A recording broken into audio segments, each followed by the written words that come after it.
Hi hello வணக்கம் Chennai 360 viewers. இன்னைக்கு ஒரு வரலாறு தான் நம்ம பார்க்க போறோம். அது என்ன அப்படின்னு பாத்தீங்கன்னா, தாம்பரத்துக்கும் குரோம்பேட்க்கும் நடுவுல இருக்க தாம்பரம் சானிட்டோரியம்ன்ற பேர் எப்படி உருவாச்சு, அந்த இடத்துல சானிட்டோரியம் எப்படி கட்டப்பட்டுச்சு அப்படின்றத இன்னைக்கு வரலாறுல நம்ம பார்க்க போறோம். நூற்றாண்டுக்கு முன்னாடி 20th செஞ்சுரியில ரொம்பவே ஃபேமஸா ஒரு வியாதி ஒண்ணு பரவிட்டே இருந்துச்சு. அந்த வியாதி வந்துட்டு டியூபர்குலோசிஸ், அதாவது காச நோய் அப்படின்னு சொல்லப்படுது.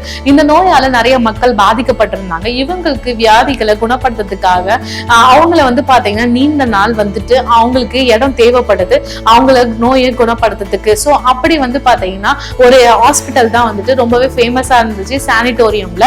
அந்த ஹாஸ்பிட்டல் ஆலவே அங்க தாம்பரம் சானிட்டோரியம் அப்படின்றத பேர் வந்துட்டு அங்க உருவாச்சுன்னு கூட சொல்லலாம். யூரோப் கண்ட்ரிஸ் எல்லாம் பாத்தீங்கன்னா தீர்க்க முடியாத ஒரு வியாதியே நாட்கள் பல ஆகும் போது தீர்க்கப்படுறத ஒரு இடமா இருக்கிறது தான் சானிட்டோரியம் அப்படின்னு யூரோப் கண்ட்ரிஸ்ல சொல்லப்படுது.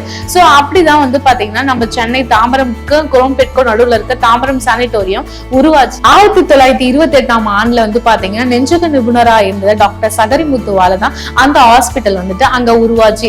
சோ அப்பதான் அந்த மக்களுக்கு பாத்தீங்கன்னா அந்த தீர்க்க முடியாத காச நோய்க்கு நிறைய மக்களுக்கு குணப்படுத்துறதுக்கான நேரமும் அங்க இருக்க சுற்றுச்சூழலும் பாத்தீங்கன்னா அந்த இடமும் அவங்களுக்கு யூஸ்ஃபுல்லா இருந்துச்சு. சோ அதனாலே பாத்தீங்கன்னா தாம்பரம் சானிட்டோரியம் இப்பவே ரொம்பவே ஃபேமஸா இருக்கு. இப்ப கூட பாத்தீங்கன்னா தாம்பரம் சானிட்டோரியம் இன்னும் ரொம்பவே ஃபேமஸ் ஆயிருக்குன்னு கூட சொல்லப்படுது. அது ஏன் அப்படின்னு பாத்தீங்கன்னா எய்ட்ஸ் நோயால பாதிக்கப்பட்டிருக்க ஆண்கள், பெண்கள், சிறுவர்கள் அவர்களுக்காக பாத்தீங்கன்னா அங்க ஒரு ஹாஸ்பிட்டல் இருக்கு. அங்கதான் பாத்தீங்கன்னா அவங்களுக்கு மெடிசின்ஸ் எல்லாம் வழங்கப்பட்டு குணமாக்கி கொண்டிருக்காங்க. சோ இதனாலே பாத்தீங்கன்னா தாம்பரம் சானிட்டோரியம் எப்படி உருவாச்சுன்றத வரலாறு பாத்தீங்கன்னா சொல்லப்படுது.